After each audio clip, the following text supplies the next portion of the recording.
Baik sahabat, kita lanjut ke soal berikutnya. Saya adalah pegawai suatu badan usaha yang mengurusi perbaikan jalan.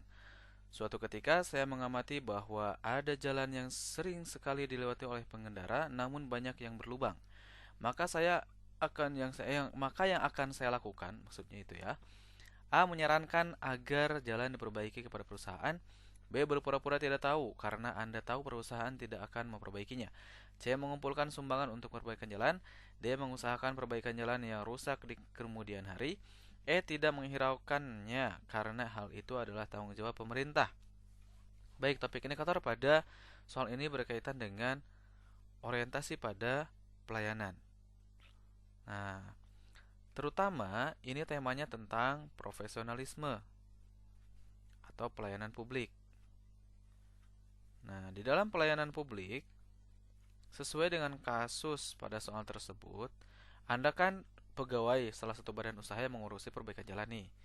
Ketika ada jalan yang berlubang, harusnya Anda peduli dong. Nah, maka pelayanan publik itu poinnya adalah melihat keramah tamahan atau kepedulian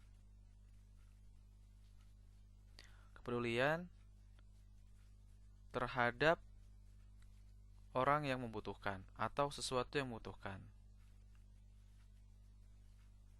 Terhadap sesuatu yang dibutuhkan. Selain itu, sesuai dengan kasus soal di atas, tema dari pelayanan publik ini juga menekankan pada integritas. Anda sebagai pegawai khusus untuk perbaikan jalan harus memiliki kejujuran dan tanggung jawab. Gitu. Karena dengan adanya kejujuran dan tanggung jawab, semua akan mulus gitu ya. Oke. Kita cek skornya. A. Menyarankan agar jalan diperbaiki kepada perusahaan. Ini skornya 5. B. Berpura-pura tidak tahu. Ini skornya 2. C. Mengumpulkan sumbangan untuk perbaikan jalan. Oke, ini skornya 4. D. Mengusahakan perbaikan jalan yang rusak di kemudian hari. Ini skornya 3. E. Tidak menghiraukan. Oke, ini skornya 1. Jadi jawaban yang sesuai dengan topik indikator dengan skor yang paling tinggi adalah A. Di lingkungan tempat tinggal Anda, umat Kristiani akan melakukan perayaan Hari Natal. Kebetulan Anda sedang libur dan tidak ada kesibukan. Tetangga Anda menyapa dan mempersilahkan Anda untuk turut membantu persiapan acara Natal tersebut. Sikap Anda adalah A. Tidak ikut membantu karena hal tersebut menyalahi ajaran agama. B. Tidak ikut membantu dan mencari kesibukan lainnya.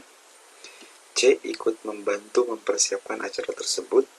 D. Mengganggu acara tersebut karena tidak sesuai dengan ajaran agama yang Anda anut. Dan E. Pergi dari rumah Anda karena takut.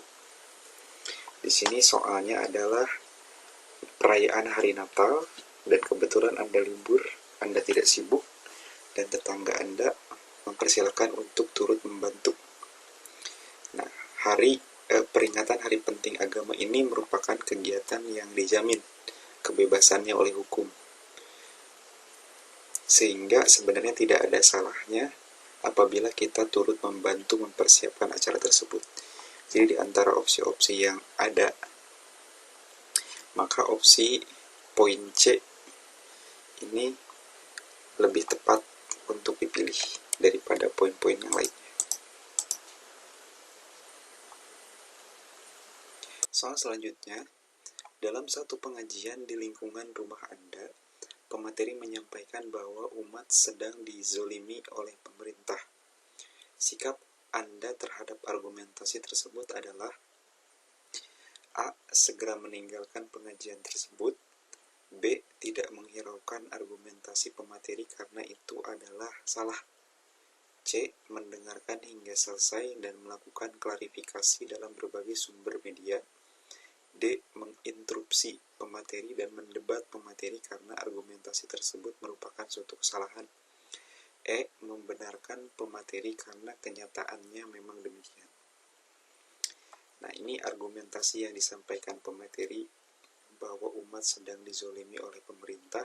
Ini merupakan satu kalimat yang sangat-sangat keliru, gitu ya. Dan ini menjurus pada paham radikalisme, dan pemahaman radikalisme seperti ini juga dapat tersebar melalui mimbar dakwah. Melalui mimbar dakwah juga pemahaman radikalisme ini lebih mudah diterima ya, daripada melalui media-media lainnya. Nah, sikap terbaik yang harus dipilih oleh kita ada pada poin C, mendengarkan hingga selesai dan melakukan klarifikasi dalam berbagai sumber media. Langkah ini menjadi langkah yang terbaik karena kita turut belajar ya, dari ketika kita membaca berbagai referensi dan melakukan klarifikasi, kita juga turut membandingkan seperti apa sikap radikalisme dan lain sebagainya. Sehingga opsi ini sangat baik untuk dipilih daripada opsi-opsi yang lainnya. Baik, soal selanjutnya. Dalam kondisi pandemi, Anda bekerja bersama rekan Anda. Dalam beberapa topik obrolan, rekan kerja Anda mengatakan bahwa COVID-19 merupakan konspirasi asing dan pemerintah untuk menzolimi umat. Sikap Anda terhadap kasus tersebut adalah, nah ini ada kalimat sentimen ya, yang tinggi terhadap pemerintah dan mempercayai konspirasi asing terhadap COVID-19 ini, gitu ya. Opsinya A, membenarkan bahwa COVID-19 dan permasalahan yang ditimbulkannya merupakan konspirasi asing dan pemerintah. B, tidak menghiraukannya karena argumentasi tersebut adalah salah.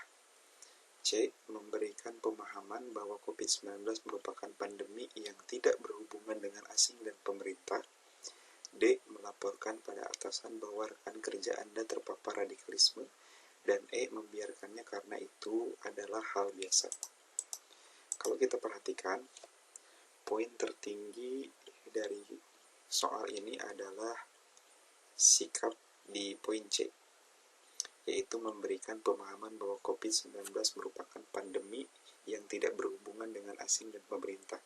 Ini sekaligus memberikan pemahaman terhadap rekan kita bahwa menghubungkan berbagai hal dengan konspirasi itu merupakan suatu hal yang tidak benar gitu.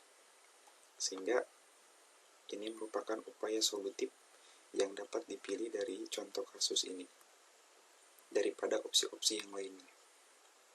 Jadi jawaban yang dapat dipilih yang tepat adalah jawaban C. Salah satu akun media sosial sedang mengumpulkan petisi online untuk menggugat pemerintah agar merevisi ideologi Pancasila supaya lebih memuat nilai-nilai syariah. Sikap Anda terhadap kejadian tersebut adalah, ini merupakan suatu hal yang mungkin dapat kita temui ketika beraktivitas di media sosial. Karena media sosial memungkinkan banyak petisi online ya, yaitu merupakan penggalangan kekuatan berupa tanda tangan dan lain sebagainya. Dan ini disajikan satu contoh kasus bahwa petisi online itu justru adalah untuk menggugat pemerintah agar merevisi ideologi Pancasila. Nah, kita lihat opsinya. A, itu ikut mengisi petisi online. B, melaporkan kepada pihak berwajib. C, turut membagikan postingan tersebut. D, membiarkannya karena merasa tidak tertarik. Dan E, melakukan klarifikasi pada berbagai sumber dan kontak yang dapat dihubungi. Kita lihat opsinya. Opsi terbaik ada pada poin E, melakukan klarifikasi pada berbagai sumber dan kontak yang dapat dihubungi. Ini merupakan langkah terbaik karena kita turut mengembangkan wawasan sebagai warga negara, juga terhindar daripada hoax, sehingga klarifikasi terhadap sumbernya itu menjadi demikian penting daripada langkah-langkah lainnya yang harus diambil terlebih dahulu. Gitu. Jadi pilihan yang bijaksana, yang tepat untuk diambil adalah pilihan E.